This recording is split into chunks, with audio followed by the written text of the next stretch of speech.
I am live. If I'm live, it looks like I am. I am going to have to become a better expert at this, but I think I'm getting the gist of what's going on.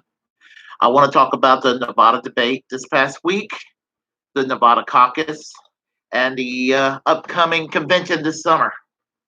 We're talking about the presidential election of 2020. Well, as for the Nevada debate, Michael Bloomberg was the clear loser. Duh. I mean, he is the pit. And it tells you something about what Tulsi Gabbard mentioned, what is at the rot of the Democratic Party. And you go from a piece of shit like Hillary Clinton in 2016 to something worse like Michael Bloomberg. No, thank you. No, thank you. Well, let me tell you, I'm going to tell you something about Michael Bloomberg that you may already know, but it's worth revisiting. Michael Bloomberg started off as a Democrat, then he became a Republican during the George W. Bush, Dick Cheney years, and that means he was sympathetic to the neocon wars, the surveillance state, and his mayoralship proved what a social engineer he was. But he used to believe in the surveillance state, the war, the torture shit, that sort of thing. Um, and for all that is bad about Donald Trump, uh, I still say George W. Bush and Dick Cheney might still end up being the worst president. George Bush being the worst president we ever had, and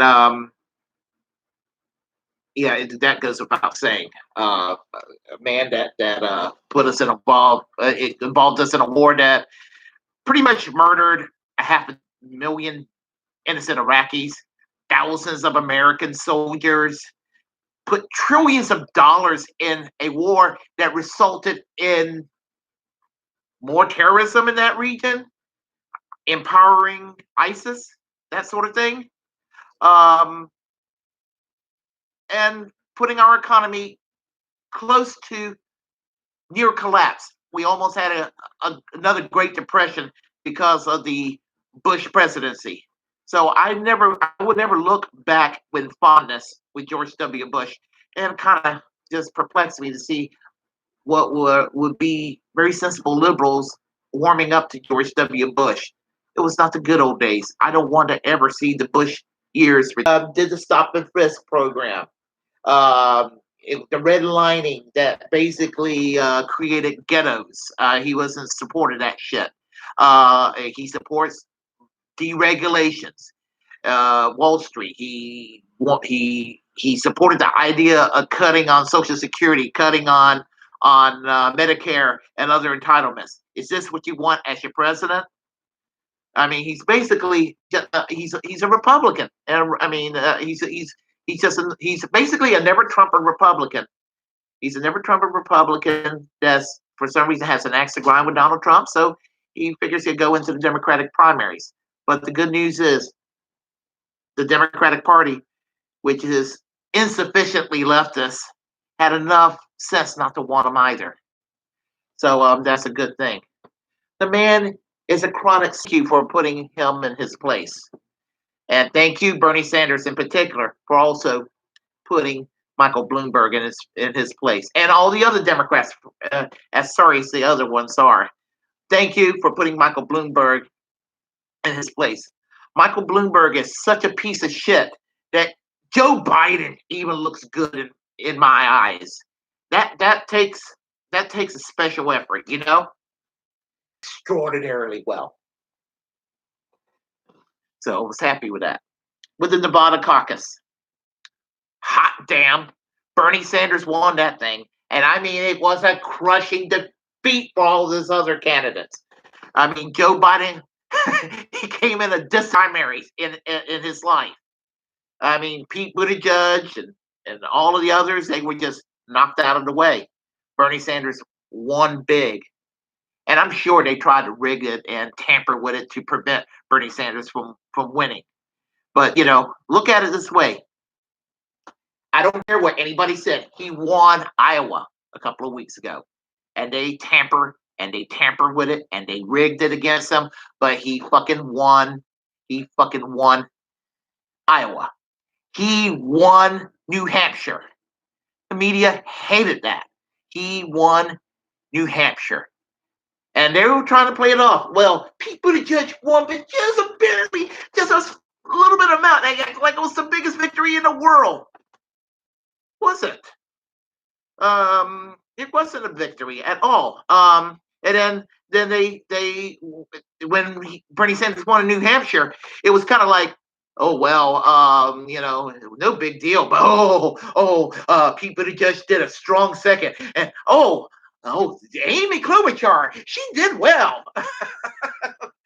You got to be kidding me. But listen, Bernie Sanders is on his way to getting the nomination, and let me tell you, as a lifelong leftist, and I'm going to be 51 in a couple of weeks. It's a lifelong leftist. I am happy. I'm probably the happiest. I as much as I don't particularly like Ronald Reagan's presidency, and I was your typical punk rock kid that was opposed to Reaganism in the 1980s. As much as I didn't like Ronald Reagan, I can kind of back. Well, here's the thing.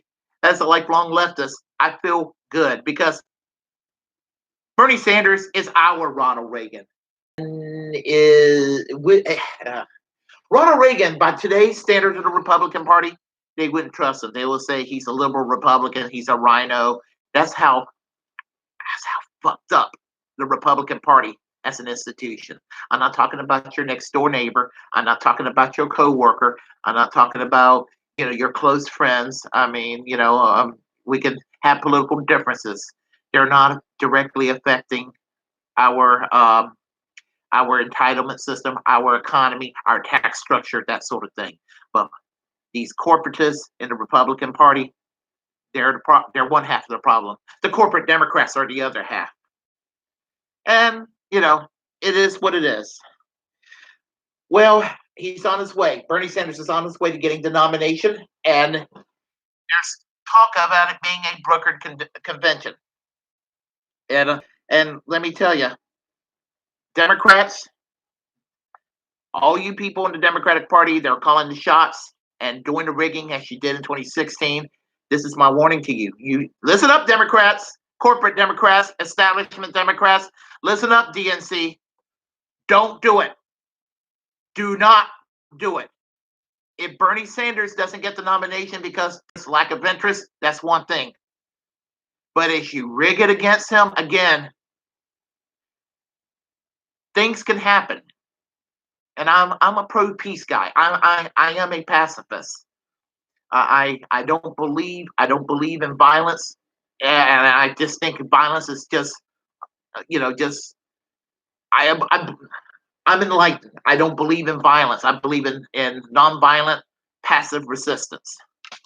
And the thing about it is that I'm kind of quoting Kyle Kalinske when he mentioned this past week that if Bernie Sanders has the nomination taken away from him, it could cause some kind of civil unrest within the city of Milwaukee. It could be Chicago, 1968. And no, I mean, I'm associated as somebody who has nostalgia for the 1960s. Because politically, I'm a combination of pre-1960s old left and some of the more moderate side of the new left in the 1960s. And so, but I do not want civil unrest. And I'm concerned that could happen. And the long-term outcome is that Donald Trump gets reelected if you take the nomination away from Bernie Sanders. And with the way the courts are stacked up and everything, this could negatively affect us for several generations. And the Democratic Party could be fractured permanently as a result. So that's where I stand. Democrats, don't do it. Do not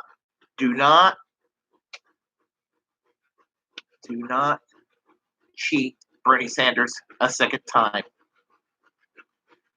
Anyway, my name is Bernie Bro, and I say that name without apology because Bernie Bro is no longer an insult. It is some Bernie Broad. And So any woke feminists in the audience is sympathetic to what I'm saying. Please do not be offended. Uh, Point is, we have an opportunity to make history. The second New Deal, the second FDR presidency could take place. Or better yet, the Eugene Debs and Norman Thomas we never had to finally be our president. I am Bernie Bro. Thank you for listening to me, and peace.